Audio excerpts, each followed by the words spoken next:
Hello guys, welcome back to channel. आज हम देखेंगे पावर सिस्टम के टॉप 11 क्वेश्चंस। तो ये होने के बाद फिर ये सीरीज़ बनती जाएंगी। तो चलिए शुरू करते हैं। ये जो टॉपिक है अभी, तो ये है power generation and economics. Power system का ये जो टॉपिक है, इस पर हम क्वेश्चन देखेंगे। First question is that, full screen कर लेता हूँ तो ठीक है। फर्स्ट क्वेश्चन है हमारे पास, the connected load of a consumer is 2 kilowatt and the maximum demand is 1.5 kilowatt. The demand factor of the consumer is, demand factor equal to होता है maximum demand upon connected load. Maximum demand है हमारे पास 1.5 kilowatt और 2, 0.75 इसका answer आ जाएगा। तो इसका answer आ गया ऑप्शन नंबर डी। डायरेक्टली यही आपको डिमांड फैक्टर का फार्मूला पता होना चाहिए, maximum demand divide bye connected load. अब सेकंड क्वेश्चन देख लेते हैं। तो सेकंड क्वेश्चन है load factor of the load duration curve. ये जो लोड ड्यूरेशन कर्व है, ये लोड है, ये ड्यूरेशन है, ये कर्व है, ऐसा ऐसा ऐसा ऐसा। तो इसमें हमें क्या करना है, लोड फैक्टर निकालना है। लोड फैक्टर इक्वल टू होता है average load upon maximum demand. तो मैक्सिमम डिमांड तो दिख रहा है यहाँ पर 100 मेगावाट, तो 100 लिख लिया हमने। अब एवरेज लोड कैसे निकालेंगे? एवरेज क्या होता है, एरिया डिवाइड बाय टाइम। तो टाइम है हमारे पास यहाँ पर, तो परसेंट में दिया हुआ है, तो आप परसेंट में भी लिख सकते हो, यहाँ पर 100 लिख सकते हो यहाँ पर हम क्या करेंगे, यहाँ पर टाइम तो परसेंट में ही है, तो इसको 10 लिखेंगे, इसको 7 लिखेंगे, यहाँ पर 4 लिख देंगे।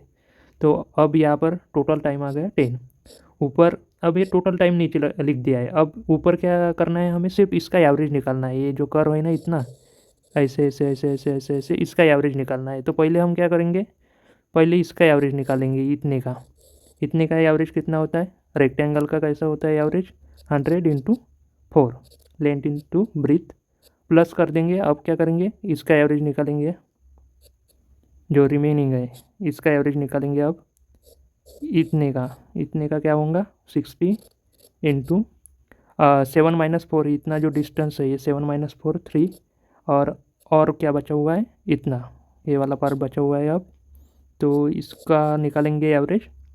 तो फिर से लेंथ इंटू ब्रीथ, तो इतना जो है ये 40 है प्लस सॉरी इंटू, और यहाँ पर जो है टाइम 10-7 3। तो ये आ गया पूरा डिवाइड में, तो ऐसा है। तो इधर आप इसको रहने दीजिए, अब इतना ही है हमारे पास। 10 से पहले इसको कर देंगे कैंसिल। ये 40 हो गया, 6 इंटू 3 18 प्लस 4 इंटू 3 12, और डिवाइड बाय 100 आ गया। अब इनको ऐड करेंगे, 40 प्लस 10 50 प्लस 60, और ये 70 डिवाइड बाय 100 0.7, इसका आंसर आ गया। फिर नेक्स्ट क्वेश्चन है, वही है कनेक्टेड लोड कंज्यूमर 2 किलोवाट, तो 0.75 पहले ही हमने निकाल लिया है, ये वाला सेम टू सेम कॉपी हो गया इधर। देन नेक्स्ट क्वेश्चन है, the knowledge of diversity factor helps in computing. जो भी डाइवर्सिटी फैक्टर होता है, उसका जो नॉलेज है वो हमें प्लांट कैपेसिटी के लिए हेल्पफुल रहता है। डाइवर्सिटी फैक्टर क्या होता है, sum of individual maximum demand divide by maximum demand on power system, total power system. तो ये इसका फार्मूला रहता है।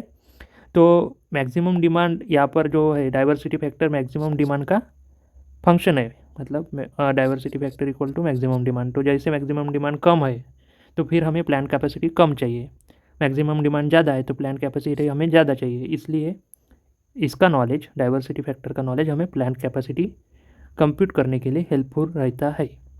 तो नेक्स्ट क्वेश्चन देखेंगे, the value of diversity factor is, तो ये ग्रेटर देन 1 रहता है, क्योंकि देखिए मैक्सिमम डिमांड कैसा रहता है कि सपोज इंडिविजुअल, मतलब जो भी लोड है उसके मैक्सिमम डिमांड रहेंगे ऐसे, और एक अपना पूरा सिस्टम का एक मैक्सिमम डिमांड रहेगा कि ये इतने बार गया हुआ है। तो जब हम इस सभी को ऐड करेंगे, फिर डिवाइड बाय ये करेंगे, तो वो जो वैल्यू है वो ग्रेटर देन 1 आएंगे। तो ये जो वैल्यू है ग्रेटर देन 1 आती है, क्योंकि ये इंडिविजुअल मैक्सिमम डिमांड ज़्यादा होती है मैक्सिमम डिमांड से, तो इसलिए ये ग्रेटर देन 1 आता है। देन 6 क्वेश्चन है, peak load is dash dash dash D base load. तो पीक लोड हमेशा ओवर एंड अबव रहेगा बेस लोड से। तो ऐसा अगर बेस लोड है तो पीक लोड ऐसा रहेगा, ये टाइम है, ये लोड है मेगावाट में, और ये पीक लोड हमेशा ज़्यादा रहेगा, एक समय पर ज़्यादा रहेगा बेस लोड से। Then diversity factor is the ratio of the sum of the individual non coincident loads of different subdivisions to the system to the dash dash dash demand of the complete system। मतलब इधर क्या आएगा, maximum maximum. क्यों? क्योंकि maximum individual जो demand है उसका ratio maximum demand के साथ रहता है, जो कि टोटल सिस्टम का रहता है। यहाँ पर है कंप्लीट सिस्टम सब डिवीजन, मतलब सब डिवीजन का maximum demand divide bye complete system का मैक्सिमम डिमांड आप करेंगे तो हमें डाइवर्सिटी फैक्टर मिल जाएगा। तो इसका जो आएगा मैक्सिमम मैक्सिमम भी आएगा। देन नेक्स्ट क्वेश्चन है हमारे पास 8 नंबर का कि consumer has maximum demand of 300 kilowatt at a 30% load factor, what are units consume per year. तो लोड फैक्टर है हमारे पास 30%, सो 30% वो मतलब होता है 3/10, ऐसे लिख सकते हो, या फिर 0.3 भी लिख सकते हो। Average load upon maximum demand है हमारे पास 300। अब एवरेज लोड निकाल लेंगे हम, सो यहाँ पर ये कैंसिल हो गया, 90 किलोवाट हमारा एवरेज लोड आ गया। तो एवरेज लोड किलोवाट में है, हमारे आंसर किस में है, वाट आवर में है। तो हमें इसमें आर का मल्टीप्लाई करना पड़ेगा, क्योंकि हमें यूनिट्स कंज्यूम पर ईयर निकालना है। तो पर ईयर जब मतलब एक ऐसा है पावर है अभी, तो यूनिट्स के लिए हमें आवर में चाहिए, तो इसलिए यहाँ पर हम 1 ईयर में कितने आवर्स होते हैं, 8760, इसको मल्टीप्लाई करेंगे 90 से। तो ये हमारा किलोवाट तो पहले ही था, अब आवर हो जाएगा। तो अब इसका मल्टीप्लिकेशन हमें करना है, 0 0 आएगा, 4 5 3 4 5 4 4 9 8 72 4 76। कुछ रॉन्ग हो गया लगता है मुझे, तो फिर से एक बार कैलकुलेट कर लेते हैं। मराठी में फाड़े बोलूँगा मैं। 0 0 4 5 9 7 63 5 68 6 9 8 72 आणि 6 78। तो इसका आंसर आ जाएगा किलोवाट आवर में। So 788400 788400 kilowatt hour, option D इसका करेक्ट हो जाएगा। देन नेक्स्ट क्वेश्चन 9 नंबर का, for the high load factor for the given maximum demand the number of generated units is. For high load factor for given maximum demand, तो unit generated will be more, क्योंकि हमें maximum demand तो same ही है, तो अगर हमें load factor ज़्यादा चाहिए तो एवरेज लोड हमारा ज़्यादा चाहिए, क्योंकि एवरेज लोड अपन maximum demand equal to load factor होता है। तो ये बोल रहे हैं कि मैक्सिमम डिमांड हमें जो है वो फिक्स ही रखनी है, और हमें हाई लोड फैक्टर चाहिए तो एवरेज लोड ज़्यादा चाहिए। एवरेज लोड ज़्यादा चाहिए मतलब जनरेटेड यूनिट्स ज़्यादा चाहिए, सो मोर आएगा। Option number 1 will be correct answer. Then question number 10 is capacity factor of the plant is based on. तो जो कैपेसिटी फैक्टर होता है प्लांट का वो होता है average load upon plant capacity. तो ये किस पर डिपेंड करता है, प्लांट इम्पीडेंस, रिएक्टेंस, रेजिस्टेंस। तो इसका ऑप्शन है प्लांट ऑपरेटिंग फ्रीक्वेंसी। क्या आप बता सकते हैं कि प्लांट ऑपरेटिंग फ्रीक्वेंसी पर कैसे बेस होता है प्लांट कैपेसिटी फैक्टर? तो आपको कमेंट सेक्शन में इसका आंसर लिख देना है।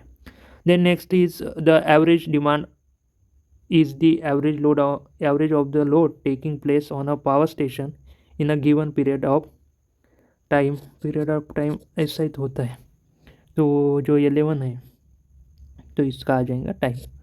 तो ये तो सिंपल स्टेटमेंट था एक 11th वाला कि average demand is the average of load taking place on a power station. ऐसा बोल रहे हो कि एवरेज डिमांड इक्वल टू होता है average load divide by time. तो यही इसका कहना है कि टाइम आएगा यहाँ पर।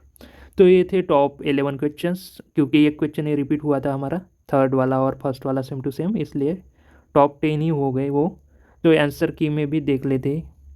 सो पहला है डी बी ए और फिफ्थ है B D B A B. So D B A B, तो अगर हम देखेंगे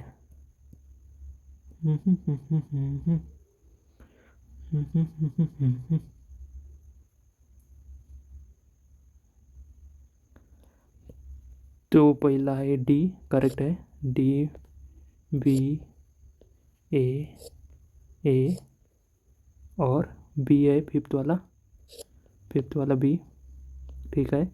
सिक्स्थ